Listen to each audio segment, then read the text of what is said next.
on 6.2. One was to find the volume of that there. And so, I suggest slicing this horizontally.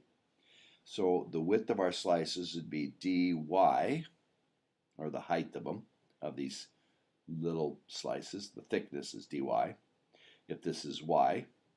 And if I center it at the origin, which I think they wanted us to do, then if the radius of the sphere is r, and this is h, then the distance up here would be, to the center of this circle, would be r minus h.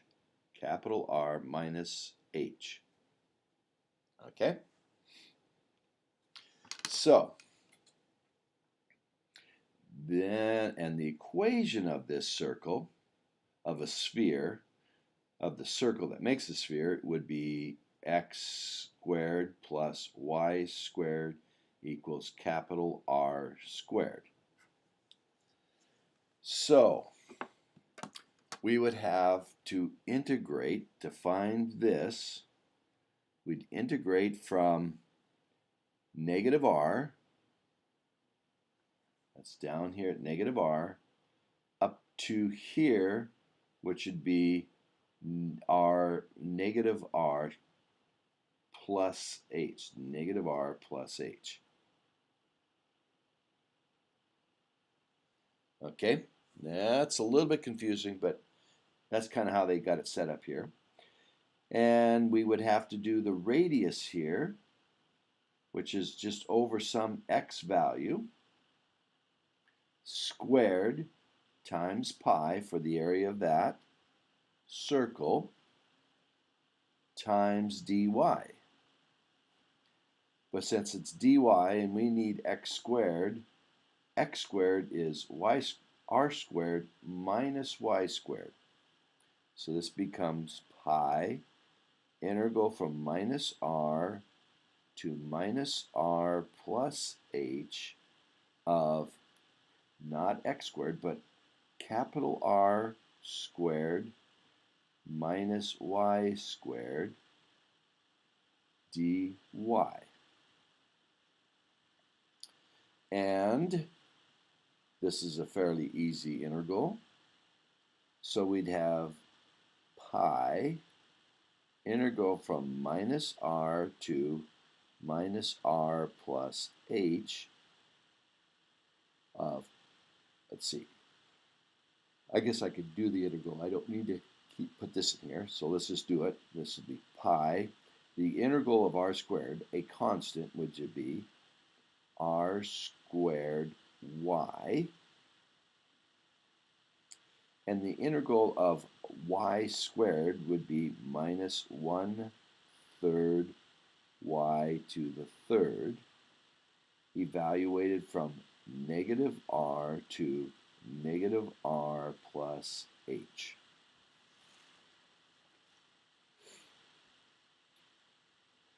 So now, working this out, I would have pi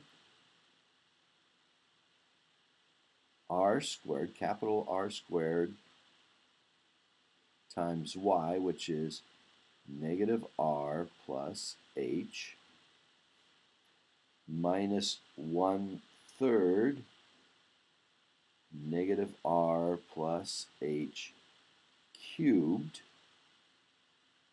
all of that, minus this with r in place of the y, so we'd have, we've got the pi out here, so it'd be r squared times r, negative r, which would be negative r to the third, and negative r cubed would be, that would change that to a plus 1/3 r cubed.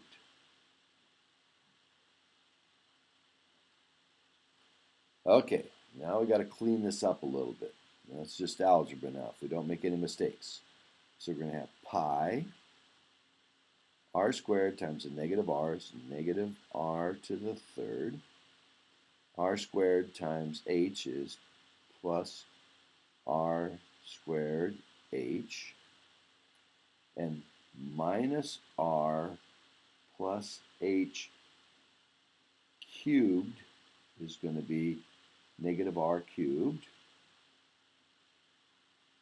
Negative r times negative r times negative r. Then it'll be negative r quantity squared, which is r squared times h, and there'll be 3 of those. Then it'll be minus 3 of negative r and then h. So that makes this be, so we're going to have negative r times h. So that's, no, negative r times h squared and r. And negative r times makes that negative, and then we'd have plus h to the third. So we've got minus 1/3 times this. So that's minus 1/3 times minus r squared, or cubed, is plus 1/3 r cubed.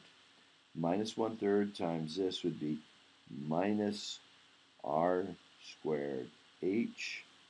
Minus 1/3 times that would be plus r h squared minus 1/3 h cubed. And then we'd have plus r cubed minus 1/3 r cubed.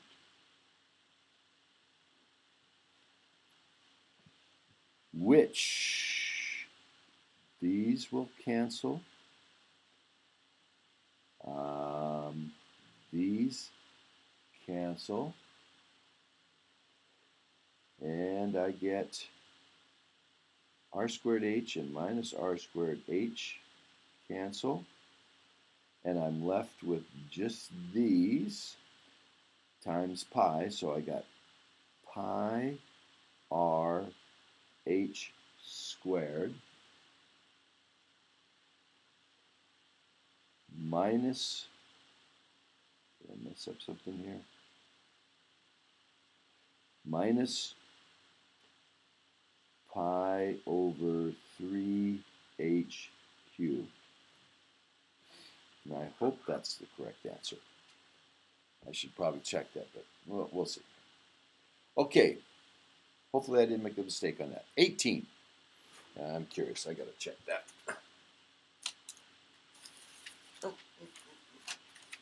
Lots of places to make mistakes on that, so checking in the back of the book.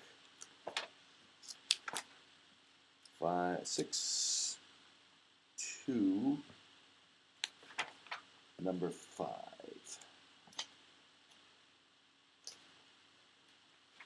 6, 2, find 6, 2. 6, 2, number 5 is r h squared minus h cubed over 3 times pi. Yes, got it right. Okay, now we got a tetrahedron, and those are things that are a little tricky. There's a couple ways to do it. You could try to put this on the x and y axis, and I'll kind of do that. I'll say, here's the x-axis, here's the y-axis. They tell you the height is 2 over 3 square root times whatever the side is, and the sides are all the same, all the edges are the same, s. Now, a tetrahedron is a strange beast. It's an equilateral triangle. Now, if I draw an equilateral triangle, not at an angle here, but straight up, and put S on the side, and S on the side, and S on the side, and try to figure out the area of this bottom, the base here, this would be s over 2 and s over 2, and the height would be square root of 3s over 2, because this is a 30, 60, 90 triangle. It'd be s, half of s, square root of 3 over 2s. And so the area would be half the base times the height. So the area of the base would be square root of 3s squared over 4. So as the side gets smaller, this will decrease to 0. So the area of the base is this much, and as we go up, it goes down to 0. So we have 2 points. We have the area at the bottom is, so when I'll call this when y is 0, area when y equals 0 is square root of 3s squared over 4. And when we're at the top, which is at 2, the square root of 2 over 3s, the area is 0. Now, a little bit of geometry here. To keep this as simple as possible, I'm going to try to convince you that this needs to be a quadratic.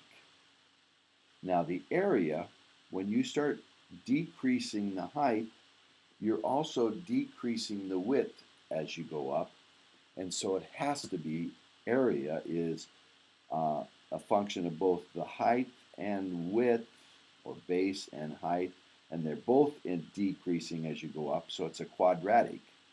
And a quadratic that has 0 there and this 0, so if I try to write the area as a function of x or of y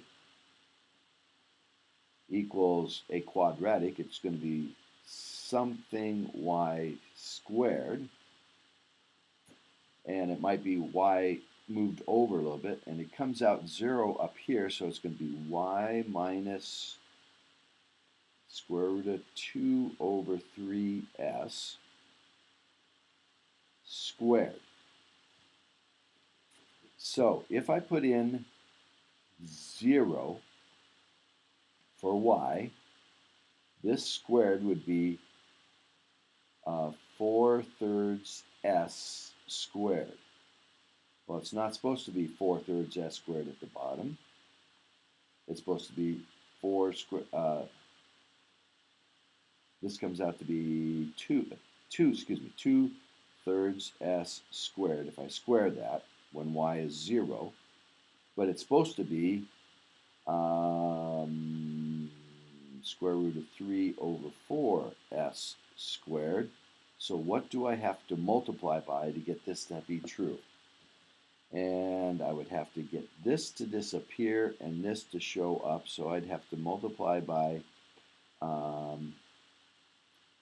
this constant in here. Well, I'll solve for it. The s squareds can't, this is times a constant. I'm trying to find this coefficient here. And so I would multiply both sides, divide both sides by s squared, and multiply both sides by 3 halves. So this constant in here, the formula for the area as a function of the height, how far up I am, will be 3 square root of 3 over 8 times y minus square root of 2 over 3s squared. So there's the area of a slice. If I took a slice out of this pyramid, made it dy thick, its area would be, based on how high up I am, would be this.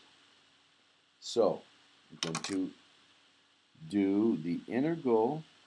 I'm going to go from 0 to the up to here, which is square root of 2 over 3s of the area of this triangle, which is 3 square root of 3 over 8 times y minus square root of 2 over 3s squared. Makes sense it's squared because it's area. And then for the volume of that, I have to take this times dy. So, to do this integral, this is a constant. It'll move out. I'm going to let u be this inside. So I'm going to let u be y minus square root of 2/3 s. So du is going to equal dy, because that's just a constant. So I'm going to get the integral 3 square root of 3 over 8. If I put in 0, finding the new limits, if I put in 0 for y, I get minus square root of 2 over 3s. 2, if I put in 2 square root of 2 over 3s in here, minus that, I get 0 of, this is u squared, and dy is du. So this becomes 3 square root of 3 over 8. Integral of that is 1/3 u to the third, evaluated from minus square root of 2 over 3s to 0. So if I put in 0, I get, I'm not liking that this is negative, but we'll see what happens here.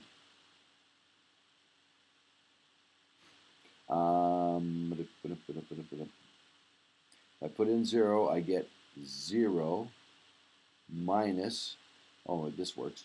And then if I put in this cubed, I'm going to get all this, 3 square root of 3 over 8 times 1/3 times this cubed, so the s would be cubed. The square root of 2 times square root of 2 times square root of 2 is 2 square roots of 2. And square root of 3 times square root of 3 times square root of 3 is 3 square roots of 3. And a negative times a negative times a negative is a negative, which changes this to a positive. And now we got some stuff that'll cancel here. And a 2 will go into the 8 and leave a 4. So we have square root of 2 over 12 s cubed. And that should be the volume of a pyramid. And I hope that's right. A lot of places get messed up in there.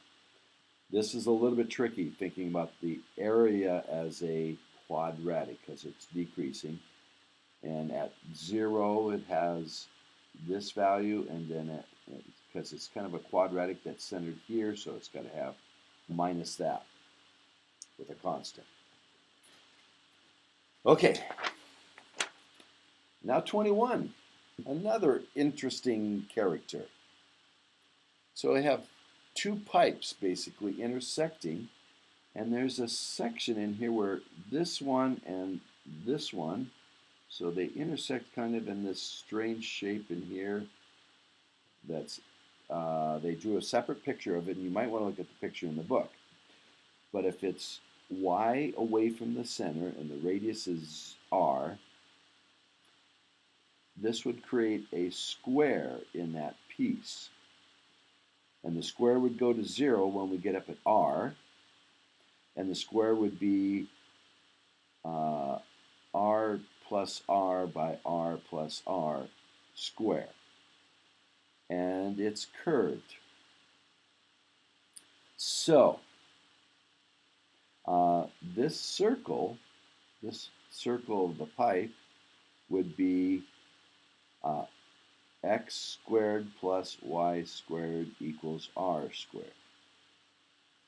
So, if we're up y, and this is x this way, then x squared plus y squared equals r squared. And I'm going to find the area of the top half of this and double it, so I'm going to say 2. Integral from y going from 0 to r, from 0 where it's in the middle, to r at the top where the square goes smaller and smaller and ends up 0, of a slice of it, it will be dy thick, and it's going to be 2x by 2x, if x is this.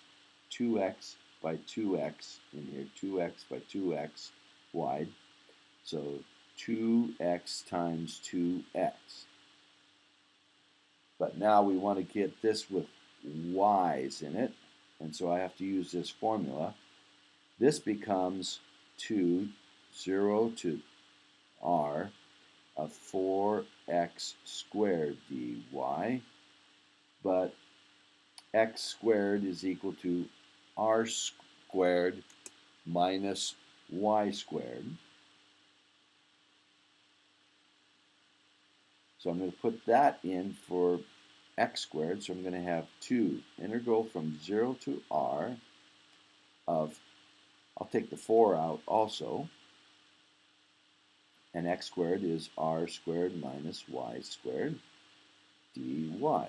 And r is a constant because it's the thickness of it, or the radius of the pipe. And so now we have 8 integral of r squared, a constant, would be r squared y. And the integral of y squared would be 1/3 y to the third, evaluated from 0 to r. I guess it's little r, the size of the pipe. These should all be little r's, but okay. So now we're going to put r in here, and we're going to get 8r cubed minus, and we put r in here, minus 8/3 r cubed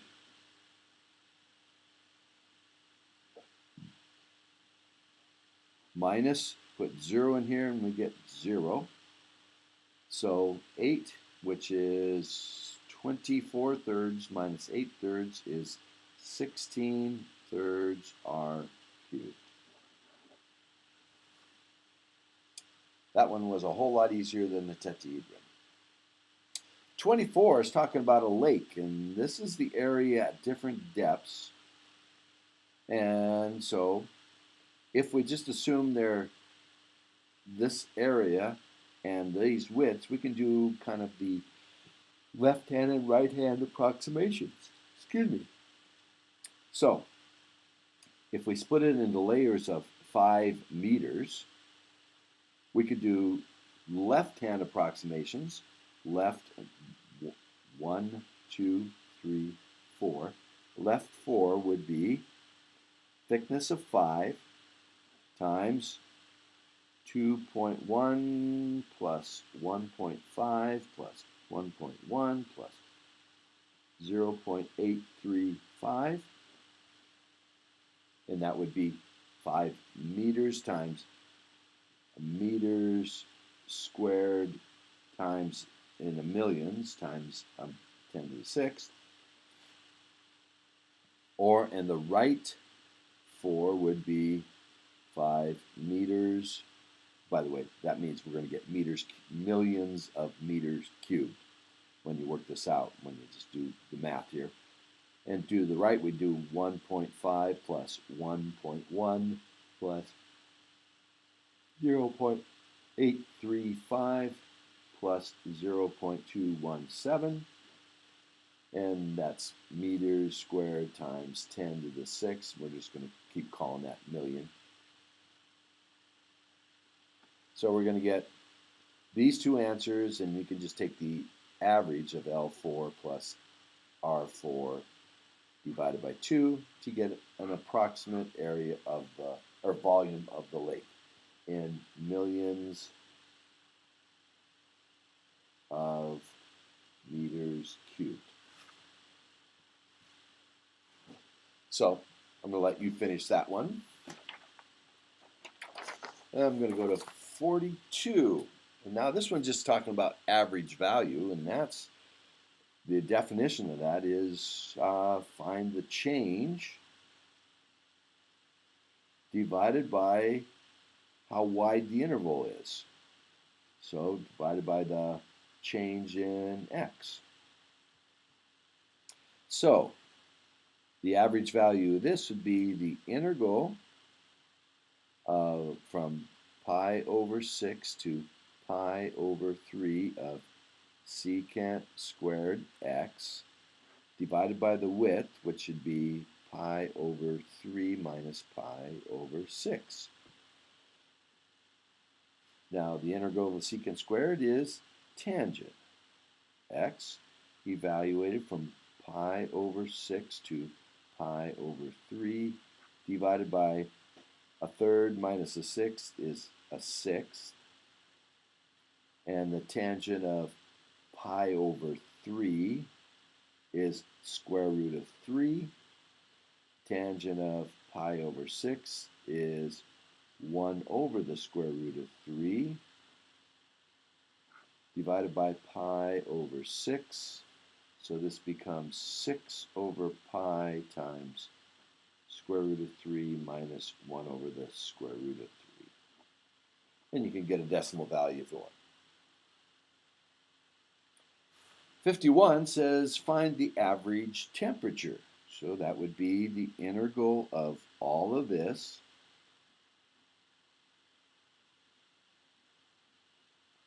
and they said for the month of July, which had 31 days, so from 0 to 31, divided by the width of the interval, so from 0 to 31 minus 0 is 31.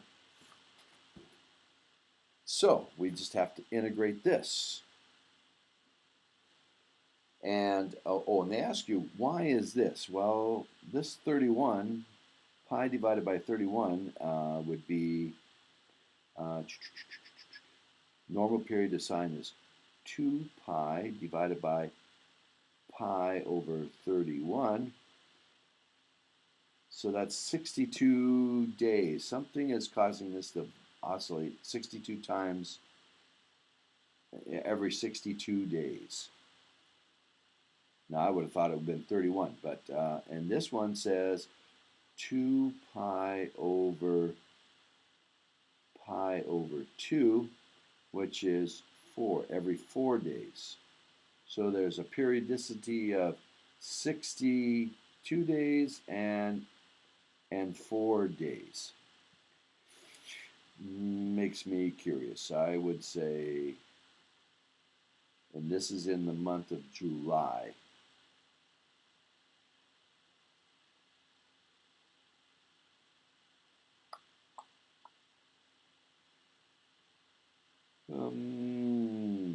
Seems like it would do it every 1 day would have a sine curve go from up and down and back up, and every day would do that. So we'd have one with a period of 1 and another one with a period of for the whole month, but I'm not sure why that. But let's go ahead and just do this, and I got to think about that one while I'm working on this here. Okay, so we got to integrate this. Well, the integral of sine is negative cosine. So this is going to be negative 10 cosine of t pi over 31. And then it would be the times the derivative of this if I was taking the derivative. And so I want to undivide it. So I'm going to untimes it, so I'm going to divide by pi n times 31. That's the antiderivative of that, plus antiderivative of this would be a negative, because the integral of cosine is sine is negative cosine. 14 cosine, I'm going to leave some room in here this time, of t pi over 2. If I took the derivative of it, that would produce pi over 2, and I don't want that, so I'm going to put a 2 over pi in here to cancel that. Plus the integral of 73 would be 73t. And I got to evaluate it from 0 to 31. So I would have, and then divide all of that by 31. So I'm going to have negative 310 over pi cosine. If I put 31 in there, I would get 31 over 31 times pi cosine of pi minus 28 over pi cosine. If I put 31 in here, I get cosine of 31 pi over 2 plus 73 times 31 minus, and I put 0 in there, and I get minus 310 over pi cosine of 0, minus 28 over pi cosine of 0 plus 73 times 0, which would equal, did that off the screen, I apologize, which would equal, cosine of pi is negative 1, 31 pi over 2 is the same as pi over 2, or negative pi over 2, cosine of that 0. So I'm going to get negative 310 over pi times the negative 1 minus nothing plus 73 times 31. And then for this part, I'm going to get cosine of 0 is 1, so I'm going to get minus 310 over pi. And this is 1 minus 28 over pi plus 0. And I've got and it says subtract both of those. So that makes these plus. So I got minus 1 times, and that's plus. That's 0. That's plus. Minus a minus is plus for that one, and then minus a minus is plus for that one, plus 0. And all of this, all these up here should have been divided by 31 because of that. So I got to take all of this divided by 31. And I see this 31 into this would be 31. That would be 10 over 10. That would be 1 plus 73. 31 cancels there. 31 in here would be plus 10 over pi. And then plus 28 over pi divided by 31. And you can come up with a decimal answer that they have in the back of the book. And that's